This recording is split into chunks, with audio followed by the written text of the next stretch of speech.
Hello बच्चों, मैं स्मिता बिजलवान आपकी केमिस्ट्री टीचर स्वागत करती हूँ आपका आईसीटी वर्चुअल क्लासरूम। आशा करती हूँ आप सभी स्वस्थ होंगे और अच्छे से अपनी पढ़ाई कर रहे हो। चलिए, तो आज हम पढ़ने जा रहे हैं क्लास 11th केमिस्ट्री का chapter some basic concept of chemistry. ये चैप्टर जो है हम अपने प्रीवियस लेक्चर में स्टार्ट कर चुके थे। काफ़ी चीज़ें हमने यहाँ पर, काफ़ी बेसिक कॉन्सेप्ट्स हमने यहाँ पर पढ़ लिए थे। उनको एक बार रिवाइज करके जो है हम आगे अपने नए टॉपिक की तरफ बढ़ते हैं। सबसे पहले हमने क्या कहा था कि मैटर को जो है दो पार्ट में क्या किया जाता है, वर्गीकृत किया जाता है। पहला होता है हमारे जो शुद्ध पदार्थ होते हैं। पहला क्या है हमारे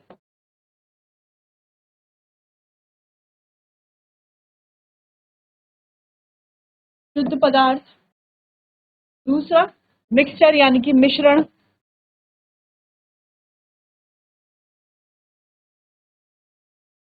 ठीक। अब जो हमारे शुद्ध पदार्थ है उनके भी क्या होते हैं, दो पार्ट में उनको भी क्या किया जाता है, क्लासिफाई किया जाता है, ठीक। अब वो कौन से दो पार्ट है, पहला एलिमेंट यानी कि तत्व और दूसरा कंपाउंड यानी कि यौगिक।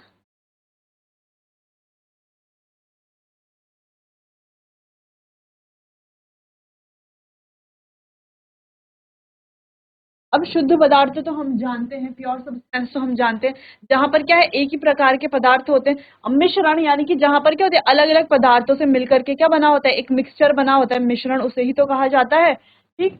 अब जैसे कि जो शुद्ध पदार्थ होते हैं उनको दो पार्ट में वर्गीकृत किया जाता है, एक होते हैं हमारे एलिमेंट और एक होते हैं कंपाउंड। एलिमेंट जैसे कि ऑक्सीजन है, नाइट्रोजन है, ठीक है, कार्बन है, ये क्या है हमारे सारे एलिमेंट है। हीलियम है, सारे ही क्या है हमारे एलिमेंट यानी कि तत्व हैं। जबकि यौगिक क्या है, जैसे कि हमारा H2O है, CO2 है, NaCl है, तो ये क्या होते हैं हमारे सारे यौगिक यानी कि कंपाउंड इन्हें कहते हैं। अब आती है बात मिश्रण की। अब मिश्रण जो है, जो मिक्सचर हमारे होते हैं वो दो प्रकार के होते हैं, एक होमोजीनियस और एक हेटेरोजीनियस। अब होमोजीनियस और हेटेरोजीनियस यानी कि समांगी मिश्रण और विषमांगी मिश्रण, ठीक। अब समांगी मिश्रण और विषमांगी मिश्रण में क्या डिफरेंस है, अब समांगी मिश्रण और विषमांगी में क्या डिफरेंस है। देखो, समांगी में जो कंपोजिशन होता है वो हर पार्ट के लिए सेम होता है, ठीक, हर पार्ट के लिए सेम कंपोजिशन होता है, जबकि विषमांगी में हर पार्ट के लिए सेम कंपोजिशन नहीं होता, ठीक। यहाँ पर जो है हम देख के नहीं बता सकते कि ये मिक्सचर किस चीज का है ना। जैसे हम कहें नमक और जल का मिक्सचर है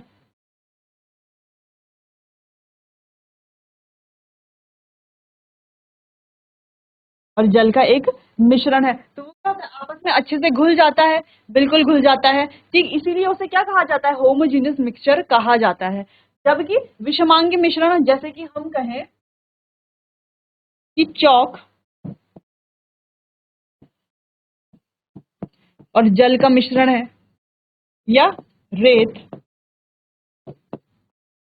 और जल का मिश्रण है, इस प्रकार के अगर हमारे पास मिश्रण है तो उन्हें क्या कहा जाएगा, विषमांगी मिश्रण, ठीक। क्योंकि जब हम चौक को कितना भी जल में घोलने की कोशिश करें वो घुलेगा नहीं, नहीं घुल पाएगा ना, तो इसीलिए घुलेगा नहीं, ठीक। और अगर हम एक चम्मच डाल करके वो चौक और जल का जो मिश्रण है वो निकालें, फिर दूसरे चम्मच में निकालें, हम क्या देखेंगे, दोनों चम्मच में क्या होगा, जो चौक के जो कण होंगे, पार्टिकल्स होंगे, वो क्या होंगे, दोनों में अलग अलग होंगे, समान नहीं होंगे।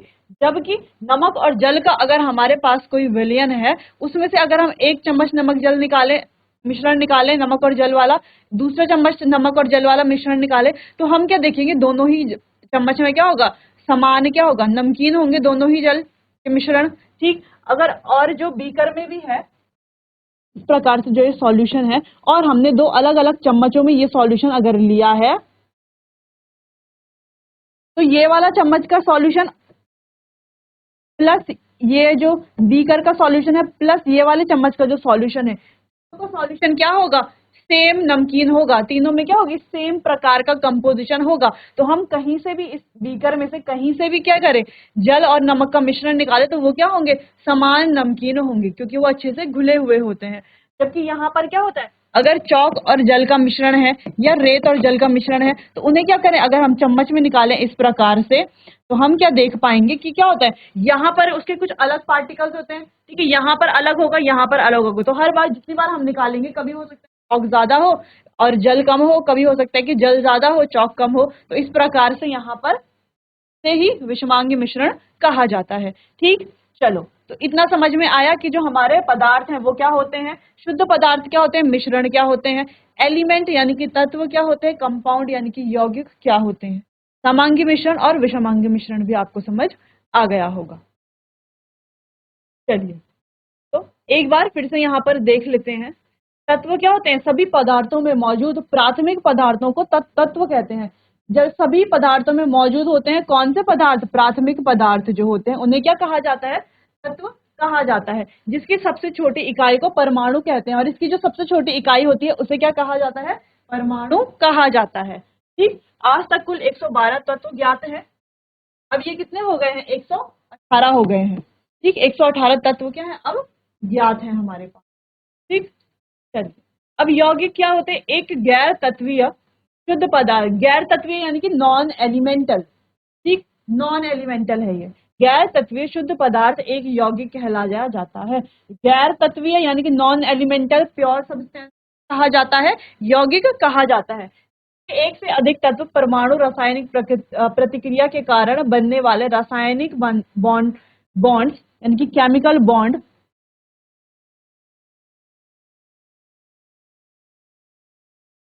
द्वारा जुड़े हुए होते हैं। ये किस द्वारा जुड़े होते हैं, केमिकल बॉन्ड द्वारा जुड़े हुए होते हैं। ठीक, जैसे कि हमारा NaCl है, NaCl है, एग्जाम्पल क्या है इसका, NaCl, ये भी क्या है, केमिकल बॉन्ड द्वारा जुड़े हुए होते हैं। जैसे कि हमारा H2O है, CO2 है, तो इन्हें क्या कहा जाता है, कंपाउंड कहा जाता है। ठीक, ये एलिमेंट नहीं है, ये एलिमेंट यानी कि तत्व नहीं है, ये क्या है, हमारे कंपाउंड होते हैं। ठीक, चलो, इतना समझ में आ गया, यहाँ पर कोई कंफ्यूजन, ठीक है, कोई कंफ्यूजन नहीं है। अब आगे बढ़ते हैं मिश्रण की तरफ। अब मिश्रण क्या होते हैं, मिश्रण एक प्रकार से हम क्या कह सकते हैं, जो हमारे शुद्ध पदार्थ होते हैं ना उनका समुच्चय होता है। मिश्रण क्या होता है, उनका समुच्चय होता है। ठीक, जिनकी रासायनिक पहचान मिश्रण में बनी रहती है। रासायनिक पहचान क्या होती है, मिश्रण में बनी रहती है। इनका घटक अनुपात यौगिक के विपरीत भिन्न होता है। घटक होता है, इनके जो कॉन्स्टिट्यूएंट होता है उसका रेशियो क्या होता है, अलग अलग हो सकता है। क्या हो सकता है, अलग अलग हो सकता है। ये दो प्रकार के होते हैं, समांगी और विषमांगी। समांगी यानी कि होमोजेनस और विषमांगी यानी कि हेटेरोजेनस। अच्छा, ये हम अपने लास्ट लेक्चर में पढ़ चुके थे। क्या होते हैं ये दो प्रकार के, एक समांगी और एक विषमांगी। अब समांगी क्या होते हैं और क्या होते हैं, इनको एक बार फिर से देख लेते हैं। समांगी मिश्रण वह होते हैं जिनके प्रत्येक भाग की संरचना स्थिर होती है। प्रत्येक भाग की संरचना क्या होती है, होती है, यानी कि उनका कंपोजिशन क्या होता है, कंपोजिशन क्या होता है, हर पार्ट के लिए, हर भाग के लिए सेम होता है, एक जैसा ही होता है। ठीक, जैसे कि हम कहें जलीय और गैसीय घोल, जलीय और गैसीय घोल। ठीक, अगला हमारा है विषमांगी मिश्रण।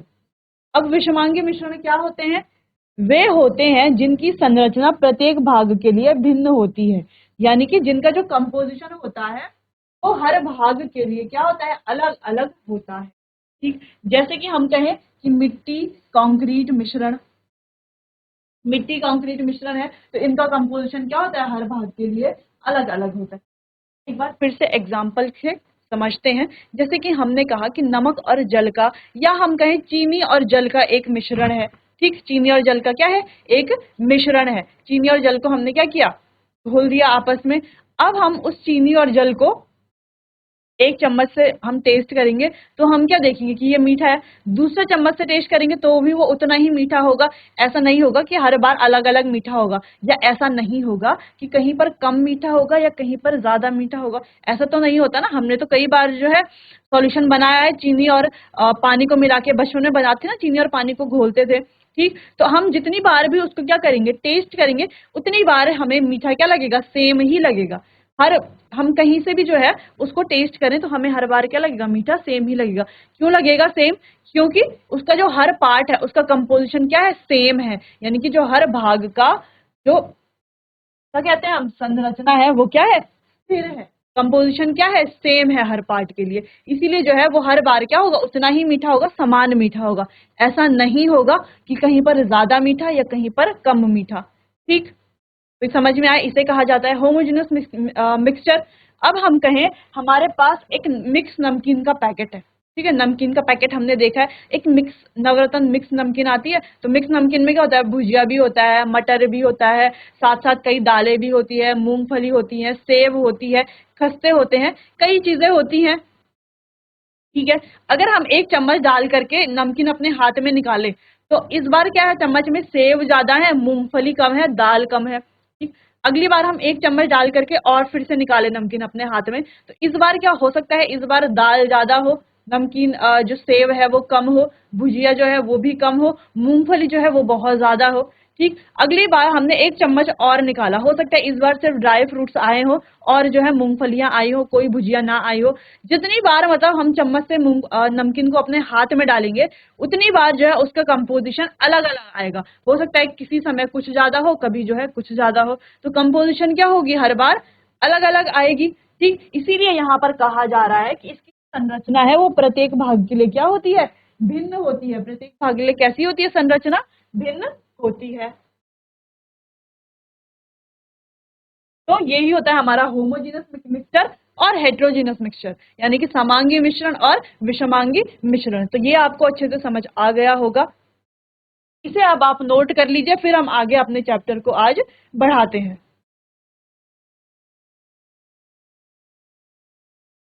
चलिए, तो ये मिश्रण के बारे में तो आपने नोट कर लिया होगा। ठीक, चलिए, होमोजेनस हेट्रोजेनस भी हम अच्छे से पढ़ चुके हैं। अब हमारा आज का नया टॉपिक स्टार्ट होता है, वो है properties of matter and there measurement. यानी कि सबसे पहले जो है हमें जो मैटर है, पदार्थ है, उसके गुण पढ़ने हैं। ठीक, अब जैसे कि हम छोटी कक्षाओं से पढ़ते आ रहे हैं साइंस में कि जो हमारा पदार्थ है उसके दो प्रकार के क्या होते हैं, मेन गुण होते हैं। ठीक है, दो तरह के गुण होते हैं जिनको हम डिटेल में पढ़ते हैं। पहले होते हैं हमारे फिजिकल प्रॉपर्टीज यानी कि भौतिक गुण, उसके बाद होती है हमारे रासायनिक गुण यानी कि केमिकल प्रॉपर्टीज। तो physical properties and chemical properties यानी कि भौतिक गुण और रासायनिक गुण।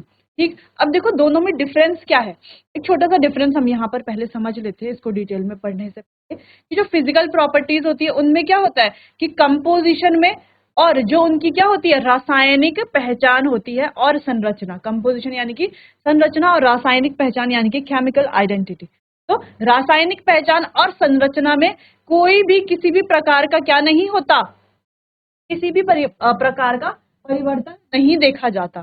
ठीक, फिजिकल प्रॉपर्टी यानी कि भौतिक गुण में क्या होता है कि किसी भी पदार्थ की संरचना और उसकी जो रासायनिक पहचान है उसमें कोई भी बदलाव नहीं होता, कोई भी परिवर्तन नहीं होता। जबकि केमिकल प्रॉपर्टीज में क्या होता है कि उसकी जो रासायनिक पहचान है उसमें भी क्या होते हैं, चेंजेस आते हैं, परिवर्तन आते हैं, और संरचना में भी परिवर्तन आता है। ठीक, तो ये हो गया एक मेन डिफरेंस दोनों के बीच में। एक में जो है रासायनिक पहचान में क्या हो जाता है, परिवर्तन आता है, और एक में रासायनिक पहचान में परिवर्तन नहीं आता।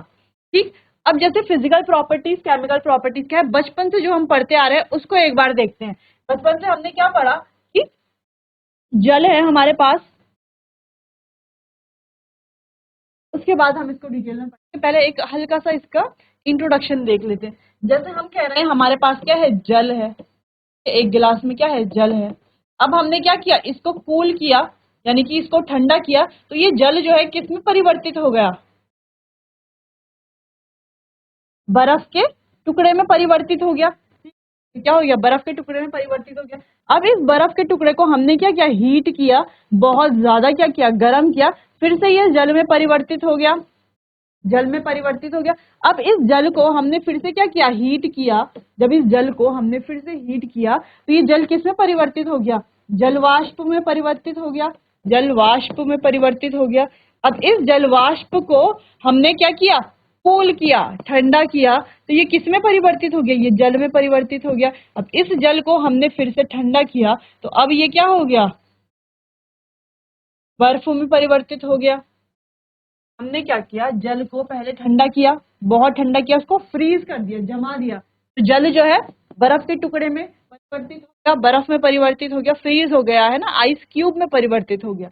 अब इस आइस क्यूब को हमने हीट दी यहाँ पर, तो ये जल में परिवर्तित हो गया। अब इस जल को और हीट दी, और ज्यादा इसको क्या किया, गर्म किया, तो ये जल वाष्प में परिवर्तित हो गया। अब ये जो जल वाष्प है, इसको हमने ठंडा किया, तो ये जल में परिवर्तित हो गई, जल की बूंदें बन जाती है ना, संघनन की प्रक्रिया कहते हैं ना इसको।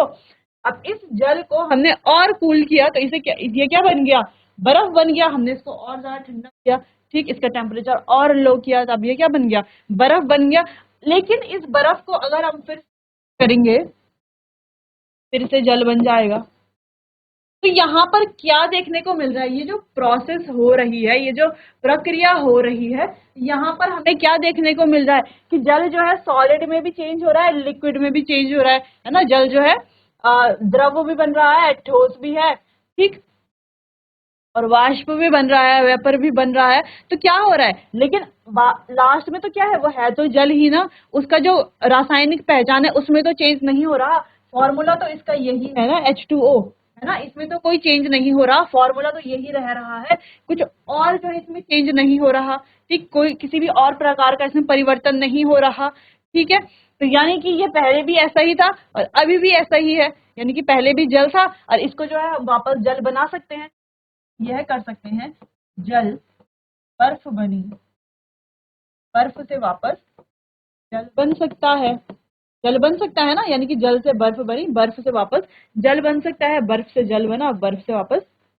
जल बना, जल से वापस बर्फ बन सकती है। यानी कि ये कैसी प्रोसेस है, आगे को भी हो सकती है, पीछे को भी हो सकती है। यानी कि जल को ठंडा करके क्या बर्फ बनाया जा सकता है, बर्फ को गर्म करके जल बनाया जा सकता है, ये प्रक्रिया चलती रहेगी। तो यानी कि इसकी जो केमिकल आइडेंटिटी है, यानी कि रासायनिक पहचान है, उसमें कोई परिवर्तन नहीं, साथ ही इसकी जो संरचना है उसमें भी कोई परिवर्तन नहीं। इसीलिए इसे क्या कहा जाता है, फिजिकल प्रॉपर्टी कहा जाता है, भौतिक गुण कहा जाता है, ठीक।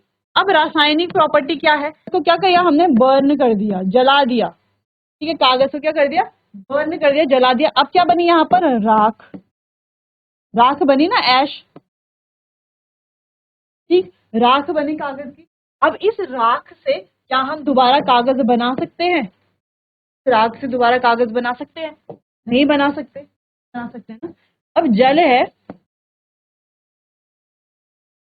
जल से बर्फ बना सकते हैं, बना सकते हैं। अब क्या बर्फ से वापस जल बना सकते हैं, बना सकते हैं, आसान है, ठीक है। अब दूध है हमारे पास, दूध से हम क्या बनाते हैं, दही बनाते हैं, ठीक, क्या दही से वापस दूध बनाया जा सकता है, नहीं बनाया जा, यानी कि अब कागज क्या हो गया, राख में परिवर्तित हो गया। यानी कि इसकी जो केमिकल आइडेंटिटी थी, यानी कि रासायनिक पहचान थी, वो क्या हो गई, बदल गई। अब पहले कागज था, अब तो राख बन गया ना, अब राख से तो वापस कागज बनेगा नहीं। दूसरा, इसका जो कंपोजिशन था, संरचना थी, उसमें भी क्या हो गया, परिवर्तन आ गया। सेम यहाँ पर भी दूध से क्या बन गया, दही बन गया, ठीक, लेकिन दही से दूध नहीं बनता, ठीक, यहाँ पर दूध की जो रासायनिक पहचान है वो बदल गई, ठीक है। दूसरी चीज यहाँ पर क्या हो गया, इसका जो कंपोजिशन है, संरचना है, वहां पर भी क्या हो गया, चेंज आ गया, परिवर्तन आ गया। तो इसे कहा जाता है केमिकल चेंज। जबकि जल का बर्फ में बदलना और बर्फ का वापस जल में बदलना, ये क्या होता है, पास फिजिकल चेंज, क्या होता है, फिजिकल चेंज। अब बाकी की ये जो चेंज है, जिन्हें रिवर्सिबल नहीं किए जा सकते, रिवर्सिबल यानी कि जैसे जल से बर्फ बन रही है, बर्फ से वापस जल बन रहा है ना, ये प्रक्रिया आगे को भी हो सकती है, रिएक्शन बैकवर्ड भी हो सकती है ना, इस प्रकार से हो सकती है ये रिएक्शन, ठीक।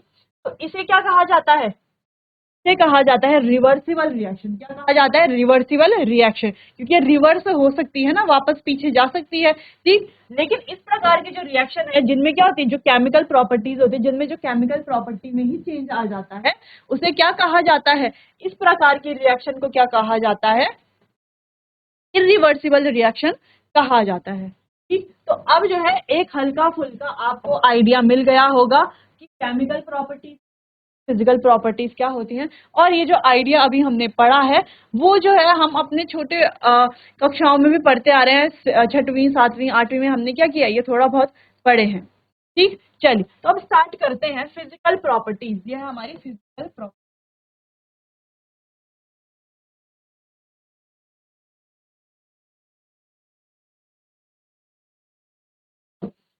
अब फिजिकल प्रॉपर्टीज क्या होती हैं, चलिए इसको ध्यान से एक बार, अब ये आप नोट भी करेंगे।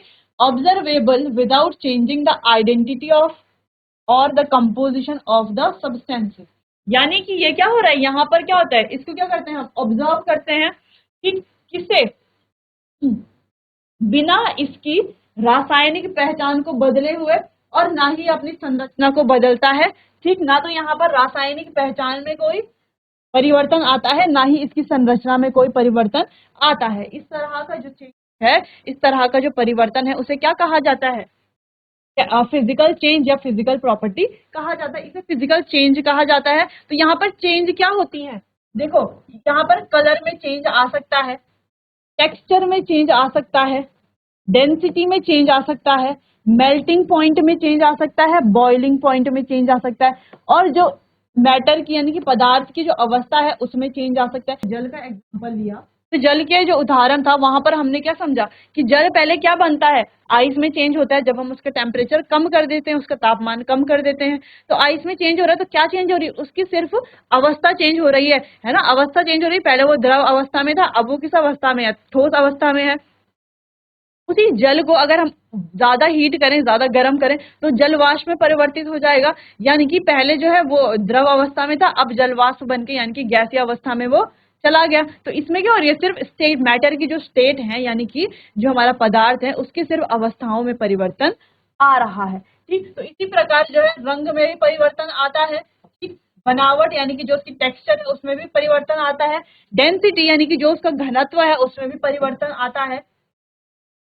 गलनांक यानी कि जो उसका मेल्टिंग पॉइंट है, साथ ही जो उसका बॉइलिंग पॉइंट है उसमें भी परिवर्तन आता है। और साथ ही जो पदार्थ की अवस्था है, ठोस है, द्रव है या गैस है, इसमें भी परिवर्तन देखने को मिलता है। तो ये होती है हमारी फिजिकल प्रॉपर्टीज।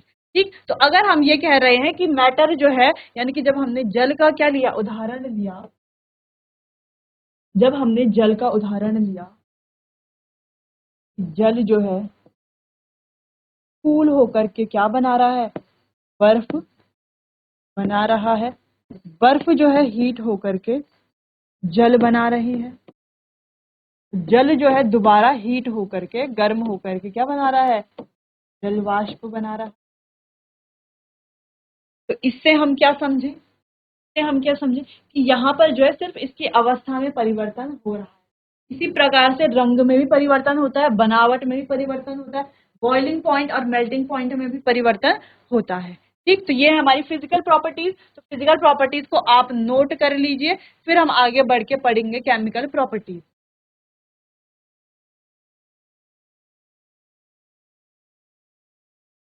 तो फिजिकल प्रॉपर्टीज यानी कि भौतिक गुणों के बारे में आपने समझ लिया होगा, ये आपको जो है समझ आ गया होगा। फिजिकल प्रॉपर्टी और फिजिकल चेंज, दो चीजें हमने यहाँ पर पढ़ी, दोनों ही आपको समझ आ गई होंगी। अपने आने वाले सेशन में हम पढ़ेंगे केमिकल प्रॉपर्टीज और केमिकल चेंज के बारे में। साथ ही हम जो है मेजरमेंट के बारे में भी पढ़ेंगे, कैसे जो है हम मेजरमेंट करते हैं यहाँ पर। ठीक, उसमें जो है कुछ टॉपिक आपके फिजिक्स से रिलेटेड होंगे, तो कुछ जो है हम यहाँ पर अच्छे से पढ़ लेंगे। साथ ही आपने फिजिक्स में भी वो पढ़ा होगा, तो आपको ज्यादा अच्छे से वो समझ आएगा। चलिए, तो मिलते हैं अपने आने वाले अगले सेशन में। तब तक के लिए आपका बहुत बहुत धन्यवाद।